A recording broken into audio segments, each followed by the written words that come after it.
totally far out, that's what we're calling it? Seriously, who writes this stuff? Oh, I do. Right.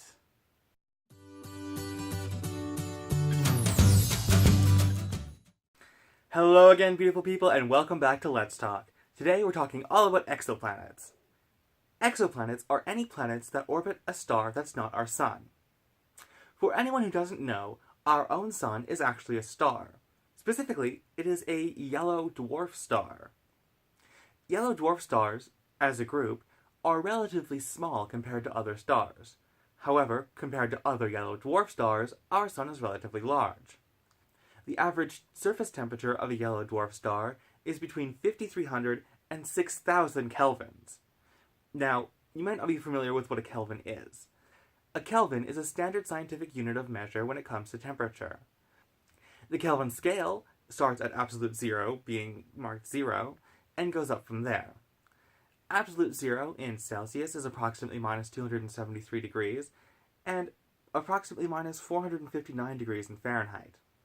So, converting the surface temperature from Kelvin to Celsius, we have a range of about 5,573 degrees Celsius to 6,273 degrees Celsius. That's approximately 10,063 degrees Fahrenheit to 11,323 degrees Fahrenheit. Just as a reference point, tungsten, a metal commonly used in fluorescent light bulbs as the filament, and which has the highest melting point of any metal on Earth, boils at about 5,500 degrees Celsius. But let's get back to exoplanets. The closest star to our own sun is Proxima Centauri, also known as Alpha Centauri C, because it is the third star in the Alpha Centauri cluster. This star is orbited by planets, most notably Proxima Centauri b. Proxima Centauri b is interesting because it is within the habitable zone of the star Alpha Centauri c. The concept of the habitable zone of a star is fairly simple. Imagine you're on a vast snowy tundra, and you've built yourself a small fire. Let's say a campfire, for example. And with you, you have a container of water. Now, if you're too far away from the fire, the water is going to freeze. If you're too close to the fire, the water is going to boil. But if you're within a certain range of the fire, the water will neither freeze nor boil and remain in a liquid state. This is very similar to the concept of the habitable zone of a star, the distance from a star wherein a planet could reasonably have liquid water. So, some of you may have heard the recent announcement from NASA about the discovery of 7 new exoplanets. These are in the TRAPPIST-1 system. The TRAPPIST-1 star is named after the Transiting Planets and Planetesimals Small Telescope, which was used in discovering these planets. Of these 7 planets, 3 of them are thought to be within the habitable zone of the star. These are TRAPPIST-1 E, F, and G. However, due to the small size and classification of the TRAPPIST-1 star as being an ultra-cool star, and the relative proximity of the planets to the star, it is possible that all 7 planets are capable of housing liquid water. It is also thought that the 7 planets in the TRAPPIST-1 system are tidally locked with their host star. What this means is that the same side of the planet faces the star for the entire rotation of the planet around the star.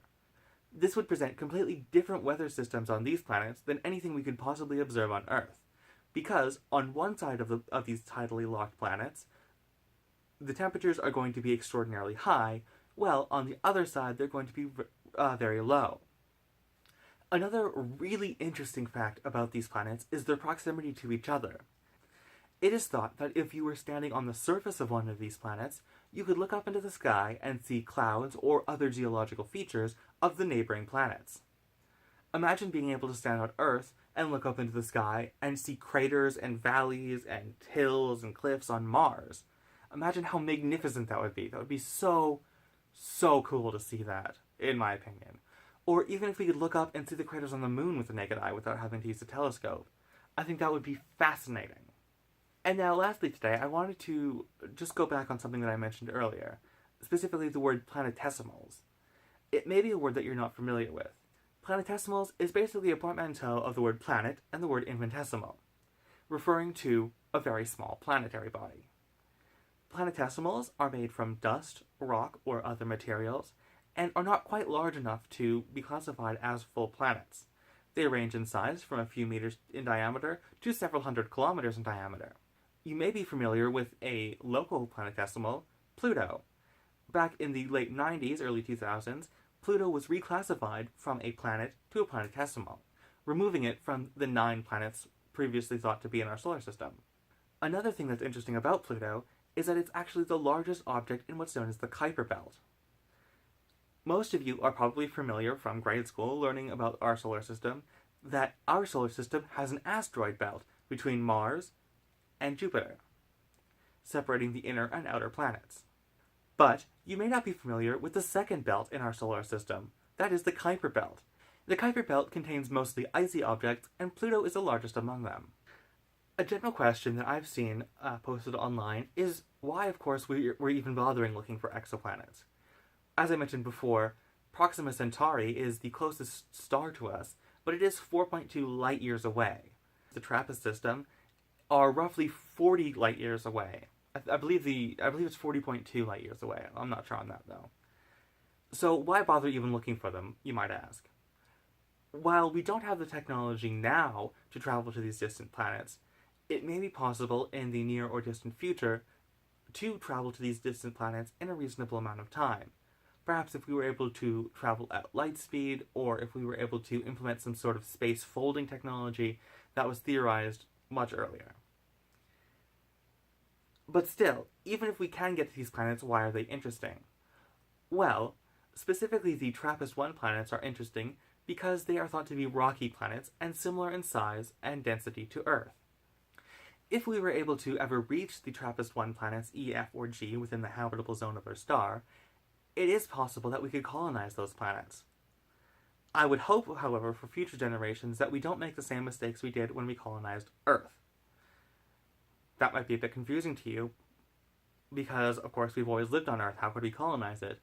But I'm referring to specifically the interconnection of the cities on the planet through various means of communication, whether it's radio or telephone or even the internet, and various modes of travel using intercity highway systems or trains or planes or anything else.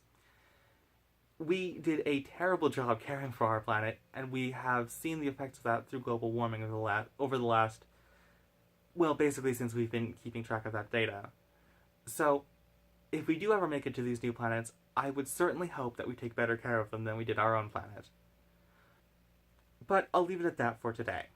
Thank you very much for taking the time to watch this video. I hope you learned a little something. If you liked it, please feel free to press the like button below.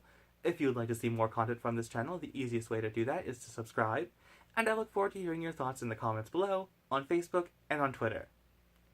Join us next Monday for our next conversation, or join us this Friday to continue our conversation on exoplanets.